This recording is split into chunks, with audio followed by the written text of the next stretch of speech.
And I was talking at that time at the gym, I was talking to my girlfriend because Ben Mink had called me to say Ben Mink is a great songwriter and producer who worked with Katie Lang and worked with Feist. He called me to say he got a tape, I guess, and he liked it. And I was telling my girlfriend about it, and Zach overheard. And he walked up to me and he said, "Are you a musician?" And I said, "Yeah, are you?" This is the nasty judge in Canadian Idol she's talking about. So yeah, just that sort of pathetic, kind And of... Zach had lots of contacts in the music business. Yes, he did, and he introduced me to a whole bunch of people. And Zach's one of those people who will not shut up when he's excited about, new talent. Yeah, and he's one of those people that you could get to. You could walk into his office. And that's the point I was trying to make, is that you can't just walk into Michael's office.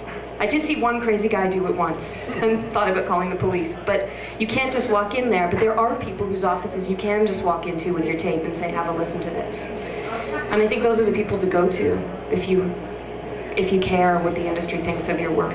But again, coming back to one of the things we said earlier, the internet, you guys have that. When Simon started, there wasn't MySpace, and it is, unbelievably great tool that, trust me, there are people scouring MySpace every day to find you, and if you're resonating with the public, you get up the charts a little bit, and yeah, the charts can be hyped and all that kind of thing, but people get a feel for it, and they'll find you. Lights, great example. She signed to one of my competitors, Sony ATV Music. Give a plug to my competitor. She's managed by Jean Gomeshi, and Sony signed her about 5 years ago, and they sort of helped nurture her career, and she's one of those people who finally woke up one day and said, "I need a character." And she created this character called Lights, and then it actually legally changed her name afterwards. But she's fantastic at working the social networking. And she was always in the top page of the unsigned column in Canadian MySpace. And somewhere in Hollywood, there was a ad agency that was working for Old Navy, and they were going to make a commercial, and they wanted a certain type of music, and they got some kid on staff that said, "Hey, go out in MySpace and try and find this kind of music." So they spent all day long scouring MySpace, and at one point they said they either got linked to it through all the connections you could see through different friends and all that, or in my opinion probably what happened was they said, I wonder what's happening in Canada. And they filter MySpace chart for Canada, and they go see the top unsigned artists. They click on number 1, which was probably Drake. No, that's not what we're looking for. Number 2, no. Number 3, oh, I think this is what they're looking for. And they forward the link to their boss. Next thing you know, Old Navy is featuring not only Lights music, but Lights in a series of television commercials. That's how it happens in 2009. That's the equivalent of the gym. Scott, did you tell us that we had to stop? Oh, okay. I think he wanted us to stop fighting. Hello, great presentation. I would like to know if there's a market for lyrics only without the music, and if so, what's the best presentation? The best thing collaboration. How do you get to that? Right, how do you collaborate?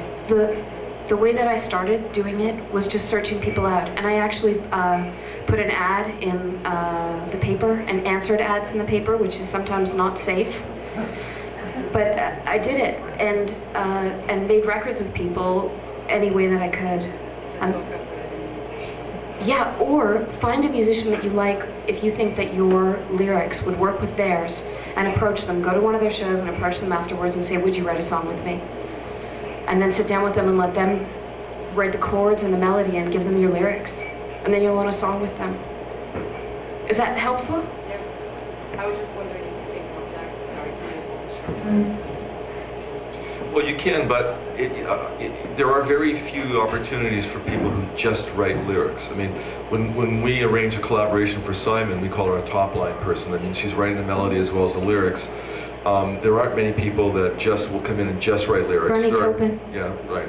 Elton John, but writes all Elton John's lyrics. But not many, and I wish there was more, actually, frankly. And it's also very difficult to read a lyric and know if it's great, because sometimes great lyrics don't read very well, so again, it's the kind of like it's such a rare thing that you have to start to make a name for yourself first, I think, before people would want to sign you, and she just described a fantastic way to do that. or publish a book of poetry and give it to every musician you've ever met. Yeah. I mean, you're all musicians. You should be part of the music community. And same thing, cream rise to the top. When somebody's really talented, all the other musicians talk about them, and then, so if people started to talk about your lyric writing, they would actually start to come to you. They say, hey, I hear you're a great lyricist. When do we get together next week?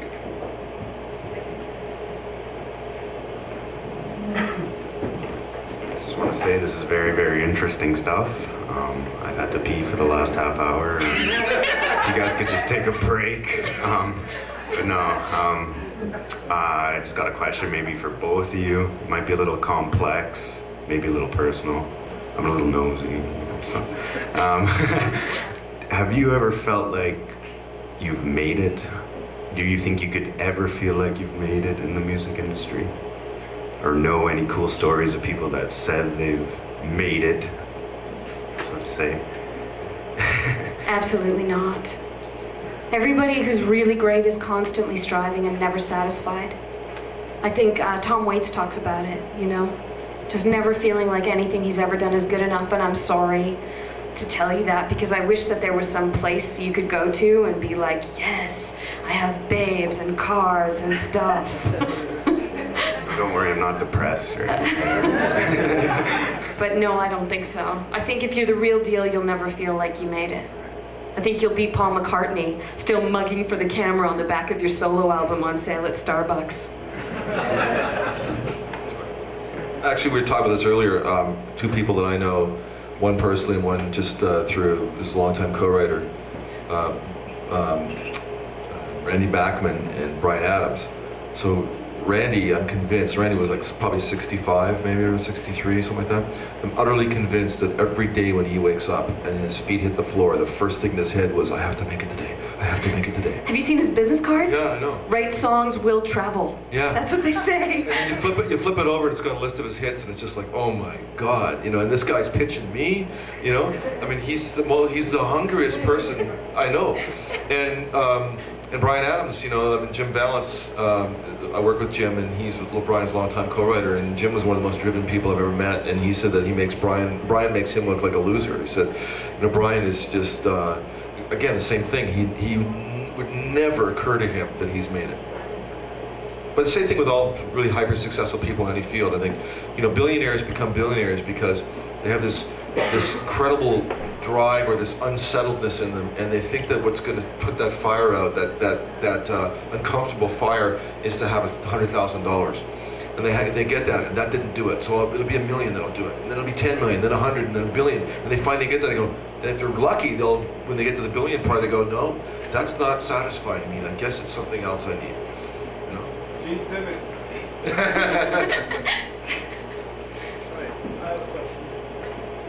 All right, so I guess my question would be for you. You said you worked with Project Orange. Yeah. Do you remember that well, or? Yeah, of course. I worked with him a long time. I was just curious because I actually know J.C. Boisé, the lead singer, personally, and I know that he still doesn't speak like the best English.